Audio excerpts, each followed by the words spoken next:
여러분, 안녕하십니까? 반갑습니다. 오늘은 하나님의 말씀을 너희 진실함을 보이라는 제목으로 말씀을 보겠습니다. 너의 진실함은 우리의 가장 진정한 모습입니다. 우리가 이렇게 살아가면서 각 사람마다 에, 생활 방식이 다르고 여러 가지 사업들을 하면서 이제 이 세월을 보내고 있는데 우리 각 사람의 가장 진실한 모습은 무엇일까요? 그것이 가장 중요하겠습니다. 하나님 앞에서 나의 가장 진실한 모습은 어떤 것일까? 바로 그것이 나의 모든 인생의 근원이 되고 말과 행동의 셈이 되겠습니다. 하나님께서 우리 각 사람을 심판하실 때에 우리의 가장 진실한 모습을 근거로 해서 심판을 하실 것입니다. 오늘 이러한 제목으로 말씀을 보도록 하겠습니다. 자, 여기 FLB 기도력이지요. 그리스도의 힘을 통하여 인간은 그가 하늘에서 다시는 반역하지 않으리라는 순종을 보여줄 수 있다. 대단히 중요한 그러한 문구입니다.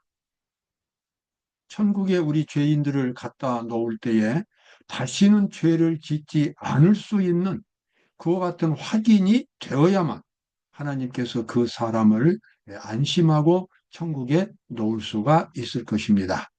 만약에 품성이 어떤 결함이 있거나 죄가 있어도 그것을 숨기거나 또는 핑계를 대거나 이렇게 한다면 결국 안심한 그런 사람은 아니겠습니다. 천국에 갖다 놓아도 그가 다시는 죄를 짓지 않을 수 있는 그 같은 강한 믿음을 가진 사람, 그것이 바로 하나님의 말씀대로 사는 것이 그의 인생의 가장 중요한 철저한 목적이 되어 있다는 사실이 확인되어야만 그 사람은 천국에 갈 수가 있을 것입니다. 만일 예수님은 그래서 아주 중요한 말씀을 하셨습니다. 만일 내 오른눈이 너로 실족케 하거든 빼어내버리라. 내 백체 중 하나가 없어지고 온몸이 지옥에 던지우지 않는 것이 유익하며 그랬습니다. 예수님의 이 말씀은 영생을 꿈꾸는 사람이라면 누구나 죄에 대해서 아주 철저하게 돌아서야 한다고 하는 것입니다. 죄의 그림자도 죄의 냄새도 풍기지 않기 위하여 노력해야 한다고 하는 것입니다. 다시 말하면 마음이 항상 그리스도의 정신으로 하나님의 말씀으로 채워져 있어야 하고 오직 하나님의 뜻만이 그의 모든 삶의 근원이 된다고 하는 그와 같은 확실한 증거가 있어야만 하늘 백성으로서 인정을 받을 수 있겠습니다. 이 우리가 그리스도인이 되고 천국 백성이 됐다면 죄에 대해서 아주 철저하게 돌아서는 그와 같은 입장에 있어야만 합니다. 죄를 짓는 자는 마귀에게 속하나니 여러분 죄는 크거나 작거나 간에 그것은 구분이 안 됩니다. 죄는 철저하게 죄이고 하나님 앞에 설 수가 없습니다. 죄를 짓는 자는 마귀에게 속하나니 마귀는 처음부터 범죄함이니라. 하나님의 아들이 나타나신 것, 하나님의 아들은 그리스도지요. 나타나신 것은 마귀의 일을 멸하려 하심이니라. 여기서 마귀의 일은 사람들 속에 있는 죄의 세력을 의미합니다. 죄인이 진정으로 자신을 예수님께 맡겼을 때에 예수님은 그 사람 속에서 마귀의 일을 멸하시는 겁니다. 죄의 세력을 꺾어버리는 것입니다. 그래서 그 사람이 어쩔 수 없이 죄의 세력에 끌려가는 삶이 아니라 그리스도의 정신으로 살아갈 수 있는 의로운 사람으로 만들어 주신다는 것입니다. 바로 그것이 예수님의 일입니다. 예수님은 우리 죄인들 속에서 새로운 생명을 창조하셔서 새로운 품성을 만들어 주셔서 하나님의 율법을 지킬 수 있도록 만들어 주시는 것입니다. 이것이 예수님의 일입니다. 성경은 이것을 죄의 없이함, 죄의 도말 또는 새 언약, 안식, 완전 여러 가지로 표현하고 있습니다. 가장 중요한 것은 죄의 세력이 꺾여버린다고 하는 것입니다. 바로 그 일을 위해서 예수님께서 육신을 입고 이 땅에 오신 것입니다. 자, 여기 창세기 42장 15절에서 이제 요셉이 그의 형들에게 당부한 말 가운데 이런 말이 있습니다. 너희는 이같이 하여 너의 진실함을 증명할 것이라. 바로의 생명으로 맹세하노니 너희 말째 아우가 여기 오지 아니하면 너희가 여기서 나가지 못하리라. 우리가 이 성경 창세기를 읽어본 사람은 이 사건의 배경을 잘 압니다. 야곱의 12아들들 중에서 10명의 아들들이 11번째 아들인 요셉을 아버지 몰래 애굽으로 팔아버렸습니다. 그리고는 아버지에게는 요셉이 죽었다고 하면서 길에서 얻은 옷이라고 이제 가져오면서 요셉의 옷에다 피를 묻혀가지고 아버지께 드렸습니다. 그저 아버지가 그것을 보고 이제 통곡을 하지요. 에집트로 팔려간 요셉은 천신만고 끝에 그가 아주 대성공을 거둡니다. 에집트의 국무총리가 되었습니다. 그리고 이제 그때 이제 가뭄이 전 세계적으로 찾아와 가지고 그 자기 형들이 먹을 곡식을 사기 위해서 에집트로 왔고 요셉이 자기 형들을 알아봤습니다. 그런데 그 형들은 국무총리가 된 요셉을 전혀 알아보지를 못했습니다. 자기를 종으로 팔아버린 그 형들이 이제는 자기 앞에 서 있는 것입니다. 그래서 요셉은 그들에게서 정말 자기가 그처럼 고통을 당할 때에 형들도 자기에게 그렇게 범죄한 것에 대해서 회개를 했는지를 알고 싶어 했습니다. 나중에 그 형들이 진심으로 회개했다는 증거를 보았을 때에 요셉은 만족했고 형들에게 자기의 정체를 드러내고 함께 이게 붙잡고 우는 모습이 성경에 나옵니다. 그런데 그 전에 요셉이 그 형들을 시험할 때에 말째 아우가 너희 가족이 어떻게 되느냐 이렇게 질문했을 때에 그 10명의 그 형들이 한 아이가 지금 집에 있는데 한 아이는 집에 있고 11번째 그 동생은 없어졌습니다라고 얼머부립니다. 그래서 여기서 요셉이 말하기를 다음에 밀을 사러 올 때는 그 말째 동생을 데리고 와라. 그러면 너희 말이 진실인 것을 알겠다. 그러면서 여기서 뭐라고 말합니까? 너희 진실함을 증명하라. 너희의 본색을 나한테 보이라. 너희가 과연 그렇게 끔찍한 죄를 나한테 짓고도 정말 마음으로 아파했느냐? 아니면 아파하지 않았느냐? 하는 그것을 이 요셉이 알고 싶은 것입니다. 여러분, 그렇습니다. 우리 모두가 다 실수가 많은 사람들입니다. 그러나 그 실수한 죄들에 대하여 우리가 마음 아파하고 다시는 그것을 범하지 않으리라고 하는 결심, 진정한 회개가 있어야만 우리는 하나님 앞에서 인정을 받을 것입니다. 죄를 지어도 무방, 안 지어도 무방, 그러면서 하나님을 믿고 구원을 말하고 이것은 가짜 기독교입니다. 절대로 그렇지 않습니다. 예수님은 조금 전에 우리가 읽었죠? 너희 오른 눈이 죄를 범하거든 빼버리라. 그만큼 죄에 대해서 단호하게 예수님은 말씀을 하신 것입니다. 그러한 예수님의 뜻이 우리 모든 그리스도인들에게 마음속에 깊이 새겨져야 할 것입니다. 그 형들이 자기가 판 요셉이 지금 그 자리에 국무총리로 있다는 사실을 모르고 자기들끼리 서로 이야기를 주고받습니다. 그들이 서로 말하되 우리가 우리 아우의 일로 인하여 범죄하였도다. 그가 우리에게 애걸할 때에 그 마음의 괴로움을 보고도 듣지 아니하였으므로 이 괴로움이 우리에게 임하도다. 그때 왜 그 동생을 우리가 팔았느냐? 노예로 팔아먹었느냐? 그리고 이 고통을 당하느냐? 지금 애굽의 국무총리가 우리에게 이런 고통을 주는 것은 우리 죄 때문이다. 여러분, 죄라고 하는 것은 늘 사람의 마음속에 죄책감을 안게 하고 마음의 평화를 깨뜨립니다. 어떤 죄를 짓고도 마음이 편할 사람은 없습니다. 죄는 끝까지 그 사람을 멸망시키게 되는 것입니다. 요셉이 그들을 떠나가서 울고 요셉이 울었지요.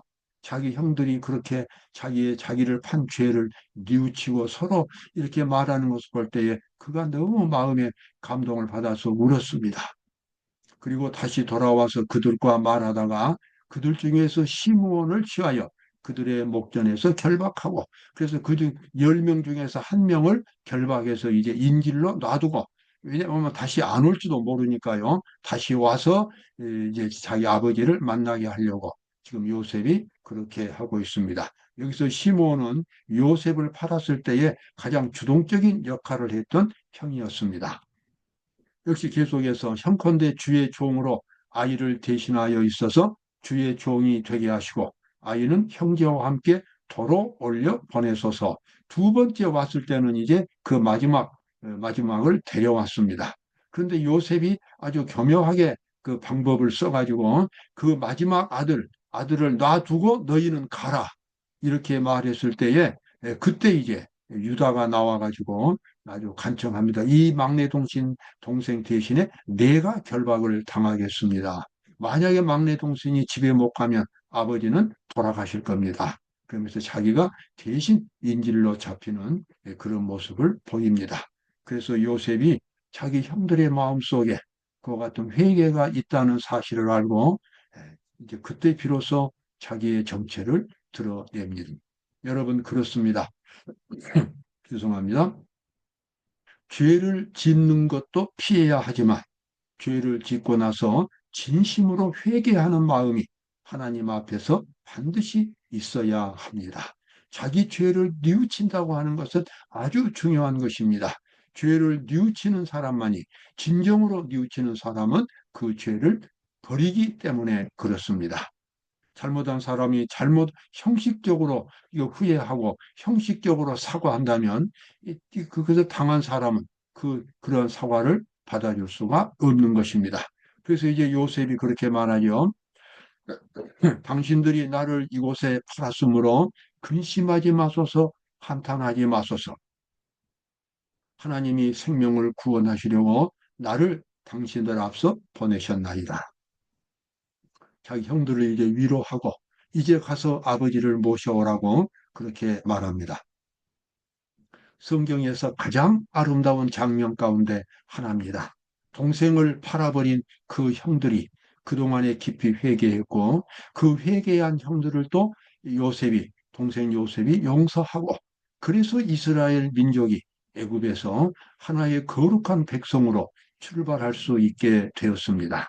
여러분, 죄를 지어도 그 죄를 진정으로 뉘우친다면 그것은 용서를 받을 수 있습니다. 그리고 평화를 가져올 수 있습니다.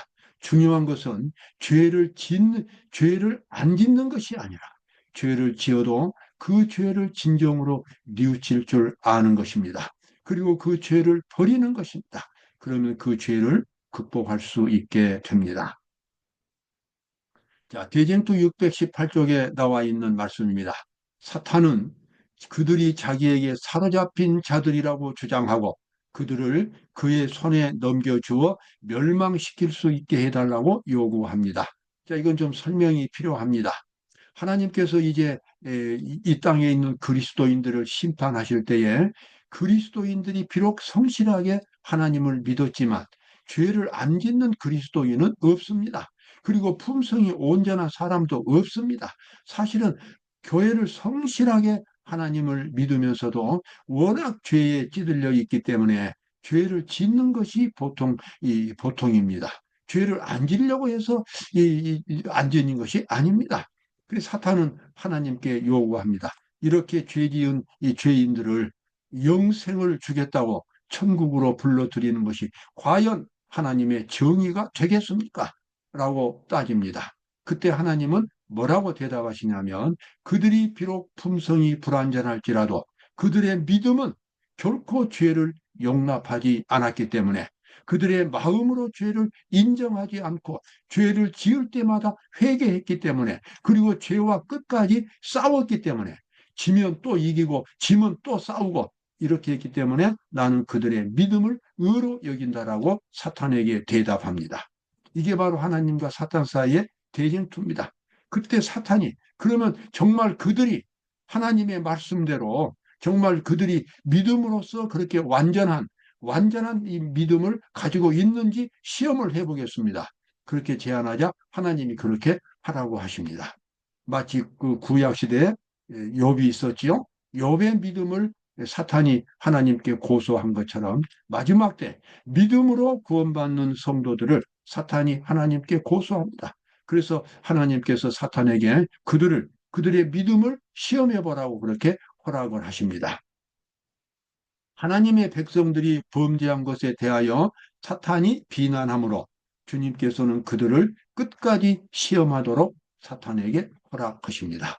그래서 이 땅에 있는 하나님의 참된 백성들이 사탄의 공격을 받고 일요일 시험령 그 이후로 이어지는 수많은 핍박 가운데서 아주 수많은 그런 모함과 질투와 그다음에 심지어 사형까지 핍박을 받는 그와 같은 일들이 전 세계적으로 일어나게 됩니다. 그래서 교회는 흔들리게 되고 수많은 사람들이 좌절하고 넘어집니다. 그 가운데서 진실한 하나님의 백성들은 하나님을 바라보면서 끝까지 사탄에게 항복하지 않고 믿음을 굳게 지킵니다.